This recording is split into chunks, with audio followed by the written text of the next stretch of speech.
Welcome back, Stroud Season. My name is Tukriva. This is some more European Universalis 4 playing Russia in the third Rome.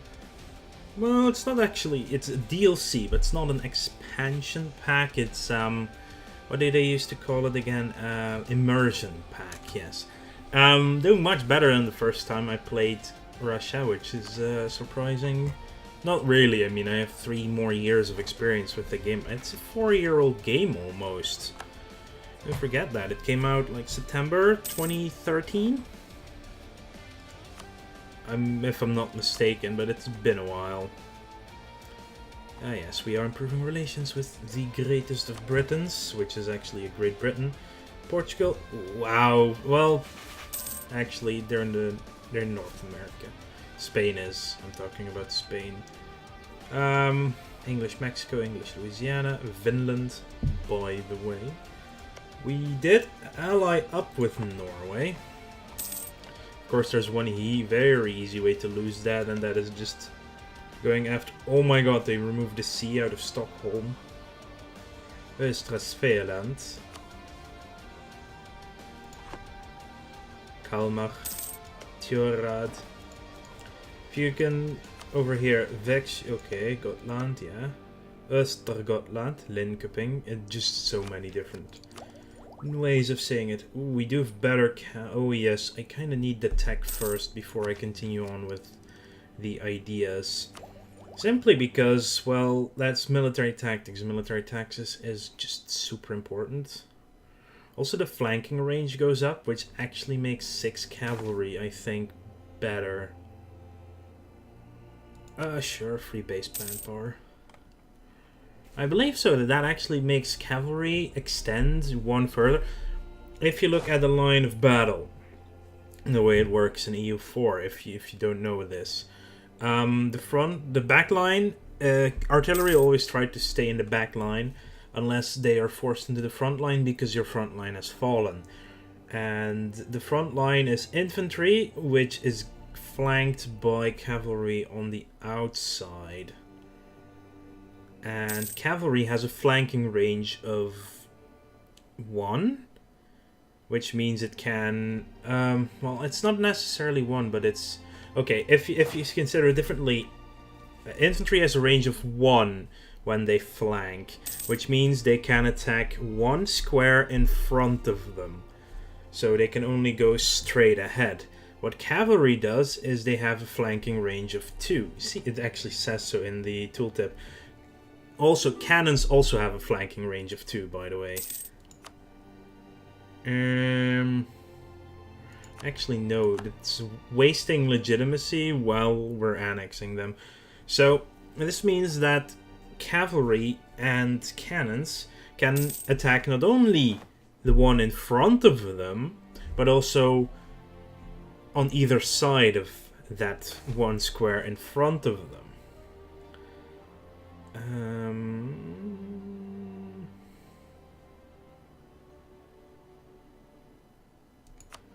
Sorry, it's admin power. I cannot not take admin power. Also military tech. Better infantry. Let's upgrade this one. Petrine infantry. Now, going back to the army. Now, the flanking range for cavalry is now plus 50%, so now it's 3, which means they can reach not only the front and the tiles to the left of that, they can reach one further, but the same with cannons. I forgot that cannons also have a flanking range of 2, which means they shoot straight across. They also have a range from the back. They do yeah, sure. Actually, isn't that set somewhere? Artillery. They have fire, so we have 33 units of cavalry, 224 of infantry, mostly Streltsies, and 120 artillery units. So we have 12 armies. 1, 2, 3, 4, 5, 6, 7, 8, 9, 10, 11. Exactly, have 12 armies. Yeah. So cannons can shoot from the back line, and that means I'm not sure if that counts as the flanking too, or if they can just do damage from behind. I thought it said somewhere how they fight in combat.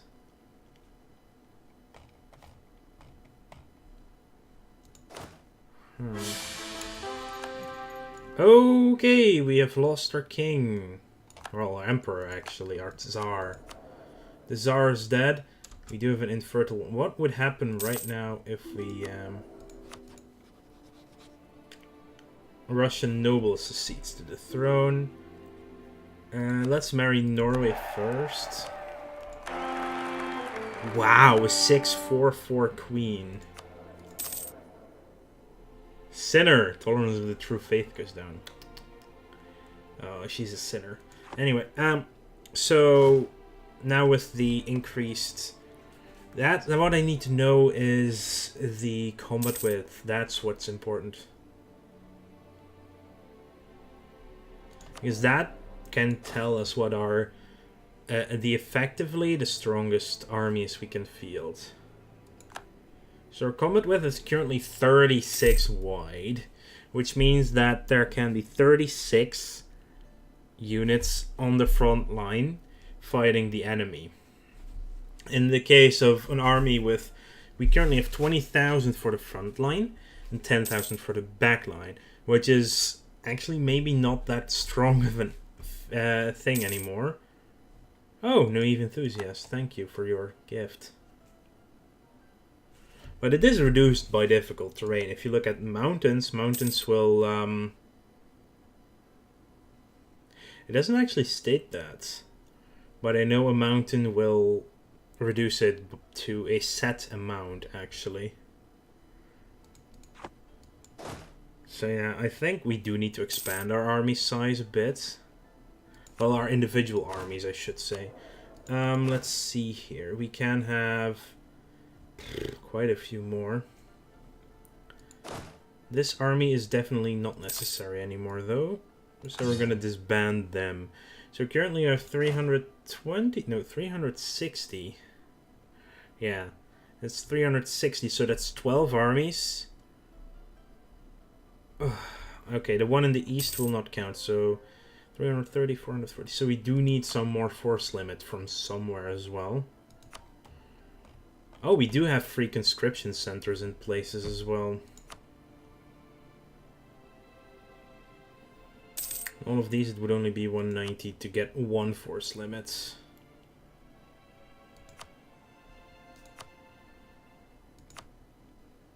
They're not that bad. Right, but I was working on stock exchanges. And I should really get for that better trade income. So yeah, let's see, we can raise 100 Streltsy right now. That will make us go quite far over our limits. We only have 8 regulars anyway. Wow. So that would be... if we'll get rid of the 8. So that would mean... it would be way too many. Oh, hang on. Here comes hopefully some force limits. We just get 2 force limits.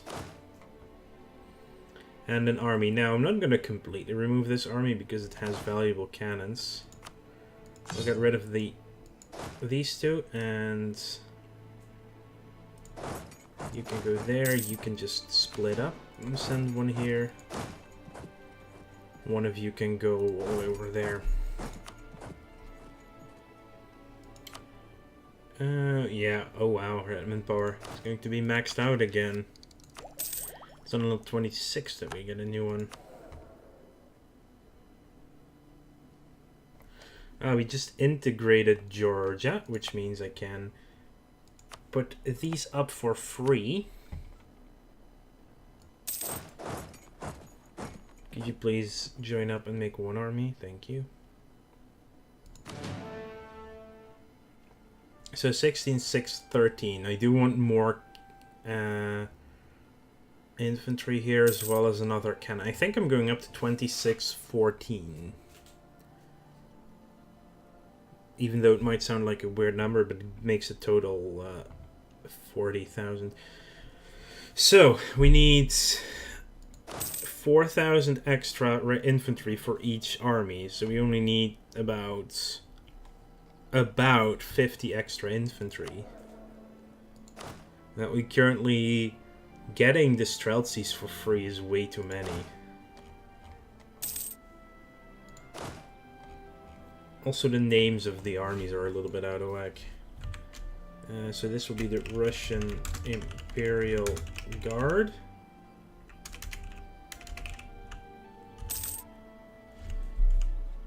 Oh, wow.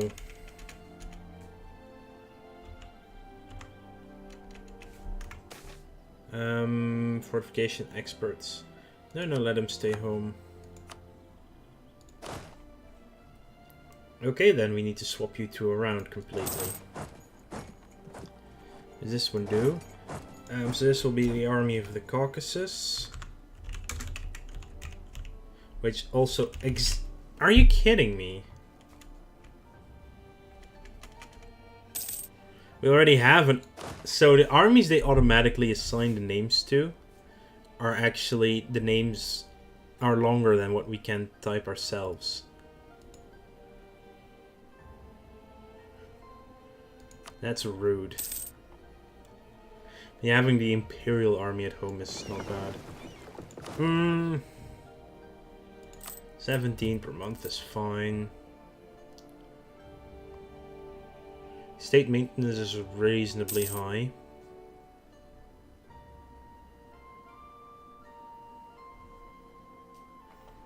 Some forts are not mothballed, even though they are...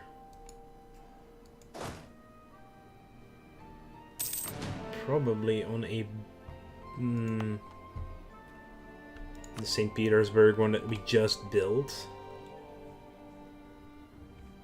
Oh yeah, because of the rebellions over there. That's right. Now I remember.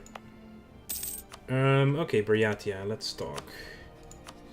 Declaring a war will draw in Ming, who is currently at war.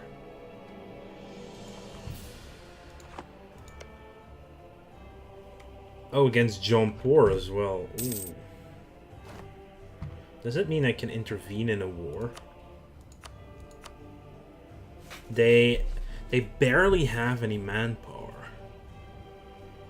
But I don't even see Jaunpur on this list. I don't even know Jaunpur. What? Here they are. Ming Jaunpuri Imperialist War.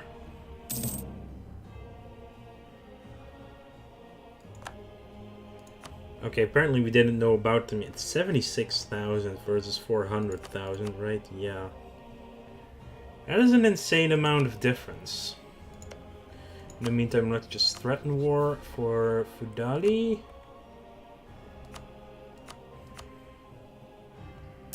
I'll get Sakhalin first. Oh, now they have their... We'll convert it first. Now they have their army stuck there as well. That sucks for them. So, let's go to development. I need to spend some of that admin. Kiev is doing really well on the taxes.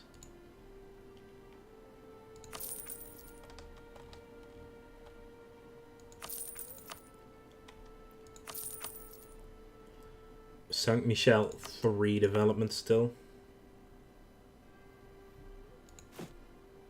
If I look at buildings and go to Basilicas,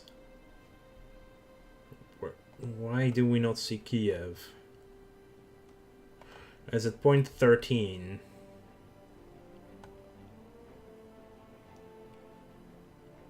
Vilna already has a...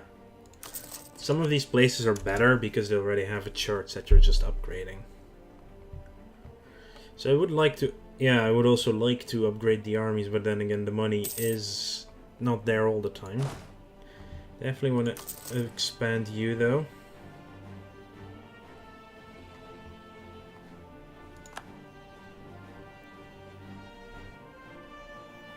And we need to wait for some money for our infantry. Is Denmark at war? Yes, they are. for hands. Not happening. We could go to war again with the Ottomans. The Skarak, Yonlu still own... They only have claims. Teutonic Order does still have a core in Poland. We are very likely still in a truce with them. 97. Oh, Pomerania has a core.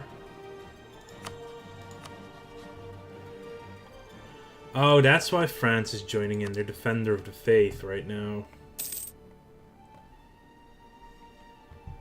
Makes sense. Tengri Zealots, 0% still, despite the 22%.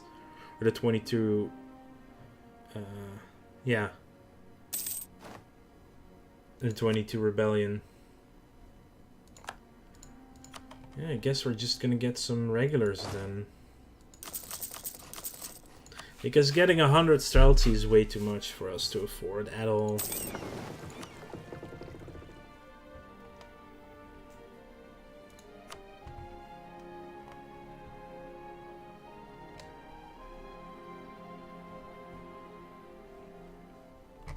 Novgorod is actually a very rich trade node. Not as rich as... Jesus. 75 in the channel. It makes us the third richest. Actually. At 34, we are behind... Well, actually we're on par with Sevilla. Converted Sakhalin already. Let's score them. And we can get improved maneuver. So all new generals we get will have a bonus 1 maneuver value. Always on top of what they would roll normally. Actually, I think that if they roll a 6, we would still get that 1 point refunded. Not 100% sure. The regimental system, though, will make us more money. So this is the 5th army. So we have the army of Poland, Crimea, Siberia, Baltic, Ural, Ukraine, Caucasus, and Finland. Oh, Austria is now a great power, and now we get free money too. Army of Moskva.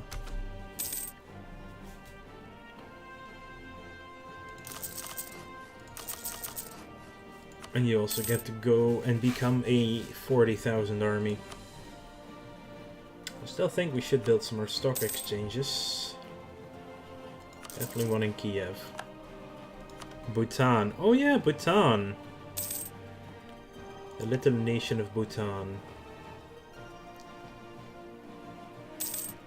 is a tributary state of Ming. Of course you are.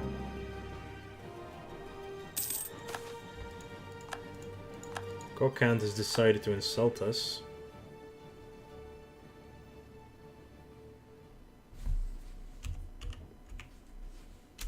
Izhevsk.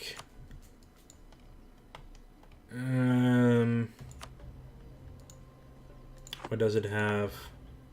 Fur, I'll let it slide. They need some land anyway for future conquests. Austria doesn't hate us. I mean, beating on France would actually be a good idea. British reconquest of Inverness. Actually, I really wouldn't mind going to war with England over something France. Just for the war, sake of war, you know, not for just... Well, Brabant would be a good one. They are enemies of France and of Denmark. We do like both of them. At least going to improve relations and see what comes out of it. And we're capped on admin power again, but I also want to thank you all for watching. Make sure to like this video if you enjoyed it, and subscribe to the channel if you want to keep up to date in the future. Now our capital is actually really good. Then again, we get more for spending it twice in other provinces. But I believe there is actually, for the last age, if I remember correctly, you need to have a capital of 50. So getting started on that is actually good too. Make sure to like, subscribe if you enjoyed the video, and I'll see you guys later.